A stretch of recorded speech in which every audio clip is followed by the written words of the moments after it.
Assalamualaikum warahmatullahi wabarakatuh. Alhamdulillah berjumpa lagi dengan saya Elmi Siti Nurbayati dengan NIM 18620505162. Insya Allah pada kesempatan ini saya akan menjelaskan atau memaparkan tugas pengganti UAS mata kuliah metode perkembangan berbahasa pada anak usia dini yang diampu oleh Ibu dosen Ibu Ajeng Prindarning Tias Eshum MPD dengan tema yaitu cara menstimulus yang berperan dalam mengembangkan berbicara pada anak. Nah, anak-anak sudah mulai belajar berbahasa sejak mereka masih sangat kecil melalui interaksi dengan lingkungannya. Meskipun demikian, setiap anak memiliki proses evaluasi dari penguasaan berbahasa yang berbeda-beda. Karena perkembangan setiap anak juga berbeda-beda.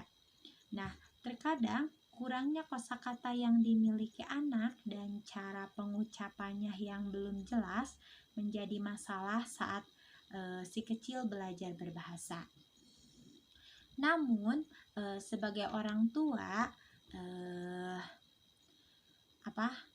bunda atau kita perlu berusaha memperhatikan kemampuan dalam berbicara atau berbahasa pada anak. Nah, selain itu,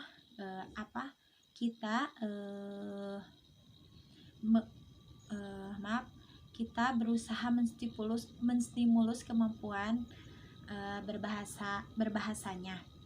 Nah, dalam segi pengucapan atau artikulasi yang tepat yang kita ajarkan pada si kecil bisa menjadi modal baginya untuk pandai berbahasa. Nah, selain itu masih banyak cara yang bisa kita atau bunda-bunda lakukan untuk menstimulus kemampuan berbahasa pada balita. Di antaranya yaitu dengan yang pertama, sering mengajak anak berbicara. Nah, banyak sekali subjek yang bisa dijadikan topik pembicaraan saat anak mengajak, saat kita atau saat bunda mengajak si kecil untuk berbicara. Nah, seperti apa kegiatan yang dia sukai, teman favoritnya, atau seperti apa model baju yang ia sukai, makanan yang ia sukai, dan masih banyak lagi. Nah, dengan sering mengajak anak berbicara, kita atau bunda-bunda sudah berperan dalam proses penguasaan berbahasa menjadi lebih baik. Yang kedua, yaitu menggunakan bantuan visual. Nah, kita cara menstimulusnya yaitu saat mengajak si kecil berbicara, bunda juga bisa menggunakan dukungan berupa buku atau foto agar percakapan bunda dengan anak berjalan dengan lebih mudah dan lancar. Yang ketiga, yaitu meningkatkan kosakatanya.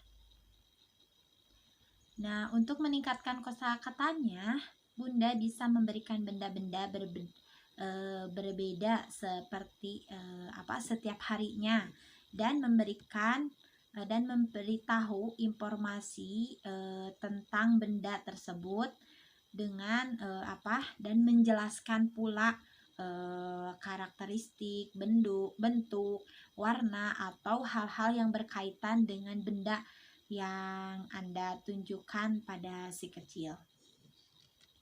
Yang keempat yaitu mendongeng. Bunda bisa memotivasinya untuk bisa berbahasa dengan anak, yaitu dengan berbahasa dengan baik. Karena saat mendongeng, Anda bisa membuat suara, gerakan, atau keriuhan, dan masih banyak hal lain yang membuat si kecil untuk tertarik untuk berbicara, untuk bisa melakukannya juga. Nah, setelah kita selesai mendongeng, baginya setelah itu jangan lupa kita tanyakan beberapa hal yang mudah terkait mendongeng yang Anda atau yang kita ceritakan tadi. Yang kelima yaitu mengajari bermain atau game sederhana.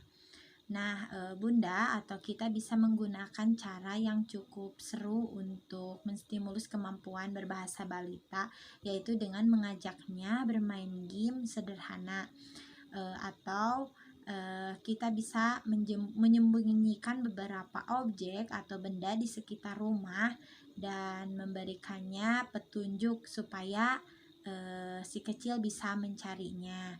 Nah, dari keuntungan cara ini, si kecil bisa sekaligus belajar memproses bahasa. Yang keenam, yaitu selalu mendengarkan anak. Nah, pastikan Bunda selalu mendengarkan si kecil dengan baik ketika saat ia berbicara. Nah, dan berusaha untuk selalu menjawab apa yang ia tanyakan. Nah, hal ini akan mendorongnya untuk terus berbicara dan membuat komunikasi lebih menyenangkan. Yang ketujuh yaitu ajak si kecil meniru pelafalan kata. Nah, anak-anak belajar dengan mencontohkan atau meniru orang tuanya atau meniru orang-orang di sekitarnya. Maka saat Bunda berbicara dengannya, bicaralah secara perlahan dengan pelafalan yang benar. Dan jangan mengabaikannya ketika ia ingin berbicara dengan Anda. Nah, dan pastikan Anda bisa memperkuat kesalahan yang ia lakukan saat berbicara. Yang kedelapan, yaitu jangan menyela saat anak berbicara. Nah, tentunya ini bukan cara yang baik bagi Bunda saat kita memotong pembicaraan si kecil. Nah, namun lakukan dan mintalah untuk mengulangi apa yang ia bicarakan. Sebisa mungkin janganlah menyela pembicaraan anak atau si kecil. Nah, yang kesembilan yaitu jangan berbicara kekanak-kanakan.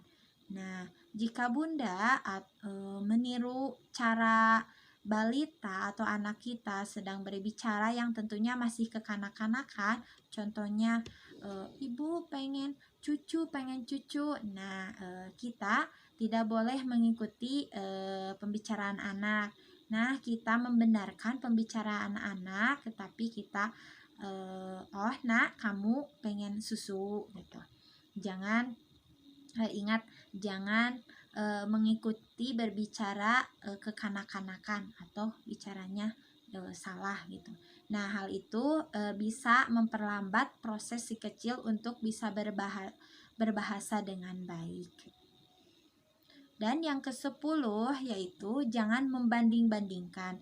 Nah, yang ke-10 ini mengoreksi dari kesalahan saat si kecil berbicara adalah hal yang baik, tetapi tidak boleh mengkritik atau menertawai atau memarahi, bahkan sampai membandingkan anak kita dengan orang lain.